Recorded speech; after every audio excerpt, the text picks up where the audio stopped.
शिवलिंग था? मक्केश्वर महादेव थे। मक्केश्वर महादेव मूल में नाम है ना। कहाँ नाम है मक्केश्वर महादेव? हमने ऋग्वेद, यजुर्वेद, सामवेद, अथर्ववेद, उपनिषद, महाभारत, रामायण, शिव पुराण, स्कंद पुराण, भागवत गीता सब जगह छान मार लिया, लेकिन मक्केश्वर महादेव नाम कहीं नहीं मिला। वैसे तो शिव जी के हजारों नाम हैं, लेकिन पूजा पाठ में जो नाम उपयोग किया जाता है वो 1008 है या फिर 108 है। हमने इन सभी नामों में भी खोजा, लेकिन मक्केश्वर महादेव कहीं नहीं मिला। लिंक डिस्क्रिप्शन में है, आप लोग भी चेक कर सकते हैं। अब सवाल ये उठता है, ये कौन से ग्रंथ में मक्केश्वर महादेव को पढ़ लिया है जिस ग्रंथ के बारे में अभी तक किसी को नहीं पता चला है? जितने मुसलमान हैं तो मक्का को पवित्र तीर्थ मानते हैं, वहाँ जाकर शिवलिंग लाते या नहीं?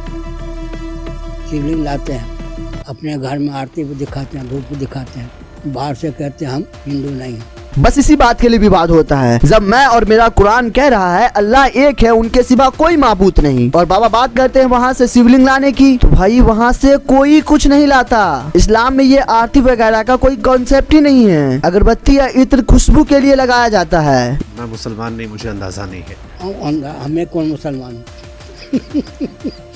जानकारी रखने के लिए मुसलमान होना पड़ेगा। ये बात बाबा ने सही बोला कि जानकारी रखने के लिए हिंदू या मुसलमान का होना जरूरी नहीं है, इंसान का होना जरूरी है। लेकिन आप जो जानकारी लोगों को बता रहे हैं वो ना तो हिंदू के लिए सही है और ना ही मुसलमान के लिए। महादेव के पवित्र नाम को अपने मन से कभी मक्केश्वर महादेव बना दिया तो कभी तेजो महाल्य बनाकर लोगों के आस्था के साथ खेलना हो, या मुसलमान के प्रति गलत बयान देकर आपस में नफरत फैलाना, ये किसी भी किताब से साबित नहीं होता है। फिर सवाल ये उठता है, उसका क्या जिसे मुसलमान हज के दौरान चूमता है? आखिर वो क्या चीज है? काबा शरीफ के पूर्वी दक्षिण कोने में चांदी के फ्रेम में लगा ये पत्थर, जिसका नाम हजरे अस्वद है। जब लोग काबा का तवाफ यानी कि काबा की परिक्रमा करते हैं तो इसी बिंदु से शुरू करते हैं और इसी बिंदु पर आकर खत्म करते हैं। मुसाफिर इसे चूमते या हाथ से छूते हैं। मुसलमान पत्थर की पूजा नहीं करते, ये सिर्फ सुन्नते रसूल है। साहिह बुखारी की हदीस है, हजरत उमर सल्लल्लाहु तआला अलैहि वसल्लम कहते हैं, मैं जानता हूँ तू एक पत्थर है, तू ना फायदा पहुंचा सकता है ना नुकसान। मैं सिर्फ इसलिए तुझे चूम रहा हूँ क्योंकि मैंने रसूल सल्लल्लाहु तआला अलैहि वसल्लम को करते देखा।